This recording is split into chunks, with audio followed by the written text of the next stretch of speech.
Welcome, everyone. Ready to dive deep again. This time, we're tackling one of the greats, Plato's Symposium. And you've really outdone yourselves with the materials. I mean, we've got excerpts, commentary, even ancient pottery depicting symposia. Talk about setting the mood. But amidst all the revelry, our goal today, unraveling the mysteries of Eros, right? Absolutely. And not just the romantic kind of love, though that's certainly a part of it. We're talking about the driving force behind, well, everything. Creation, the pursuit of knowledge, beauty, even goodness itself. It's a big one. No kidding. But like any good philosophical journey, we've got to start somewhere. So imagine yourselves transported back to ancient Athens for a moment. Picture this. A lively dinner party, people reclining on couches, wine flowing freely, music in the air. Not your average Tuesday night, then. Not quite. And the guests, philosophers, playwrights, all the intellectual heavy hitters of the day. And they're all about to engage in a battle of wits, a war of words, dedicated to, you guessed it, Eros. A battle of ideas, all in the name of love. But there's a twist, right? We're not getting this dialogue directly. It's more A like, story within a story, Yeah. exactly. We're hearing this secondhand, relayed by Apollodorus, who heard it from someone else. It makes you wonder how much memories, especially those colored by something as powerful as love, might influence what we hear. ooh, good point. So right off the bat, Plato's asking us to question how we even perceive truth in storytelling. Very meta. But let's get back to the party itself. Who kicks off this philosophical feast? Who throws down the first idea? That honor goes to Phaedrus, quite the eloquent young man he was.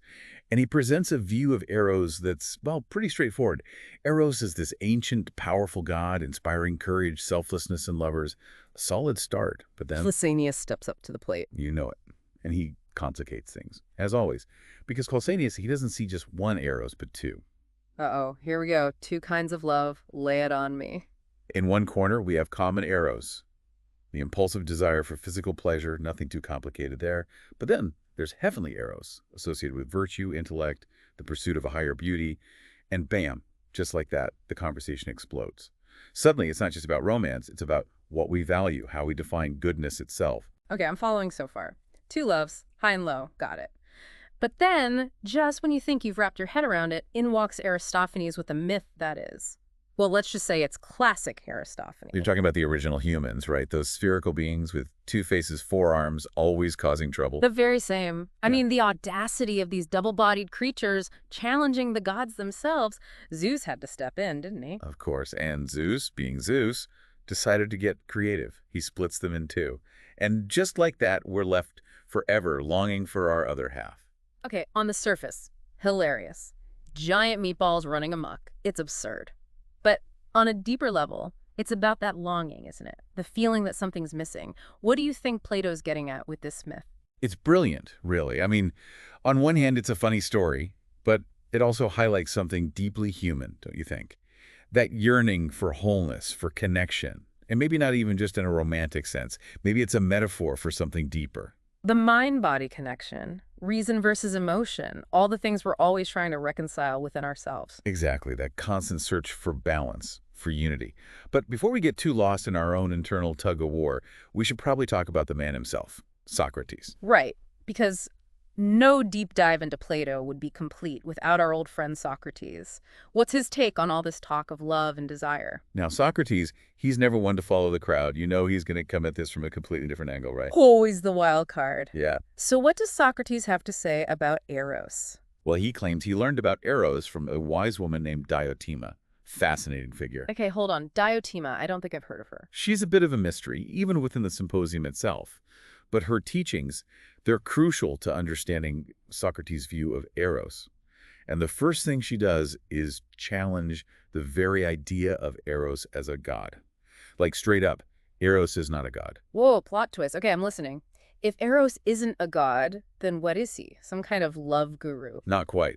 Diotima, she calls Eros a daemon. A daemon. Okay, now I know we're getting into some deep philosophical territory here. What does that even mean? Break it down for me. Think of it as this. Intermediary spirit. Not a god, not mortal, but somewhere in between, like this driving force, a spirit that connects the divine with the human realm. Okay, so he's a go-between, but how does that make him the source of all this love and desire? Because, and here's the kicker, Eros, he exists in this constant state of lack, always yearning for what he doesn't have.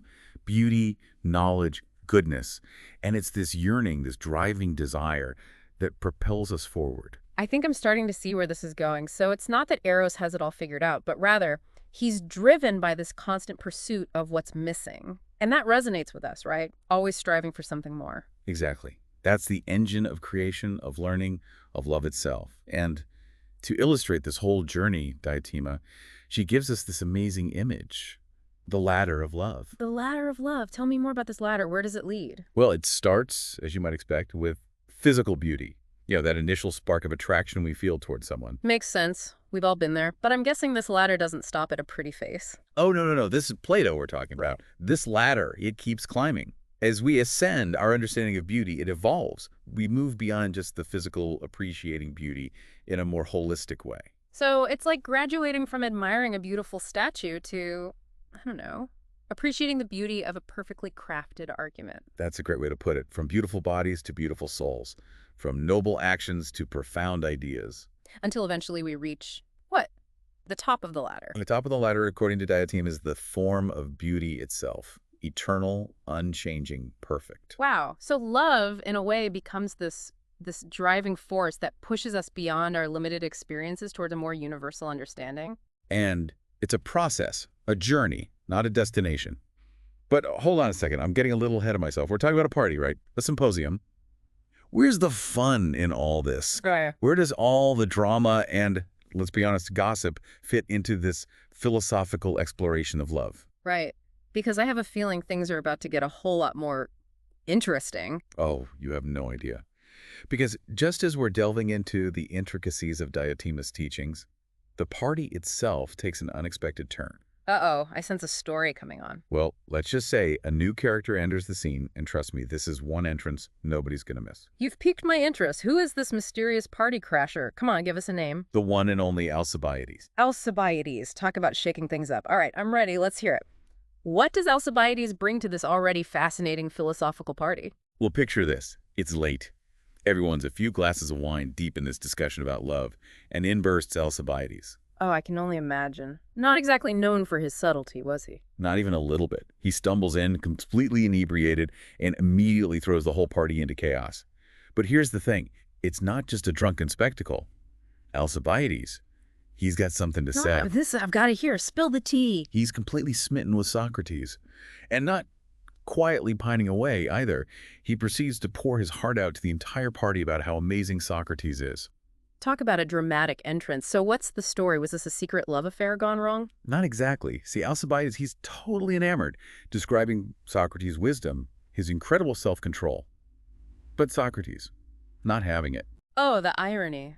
Here we are dissecting love and desire, and Socrates, Mr. Philosophy himself, becomes the object of unrequited affection. Classic. Right. It's this fascinating contrast. You've got Alcibiades, who embodies this raw, almost frantic energy, very much driven by the common Eros we were talking about earlier. And Socrates, as always, represents that heavenly Eros. More interested in debating philosophy than entertaining Alcibiades' advances. Exactly. And through this whole interaction, Plato's not giving us easy answers.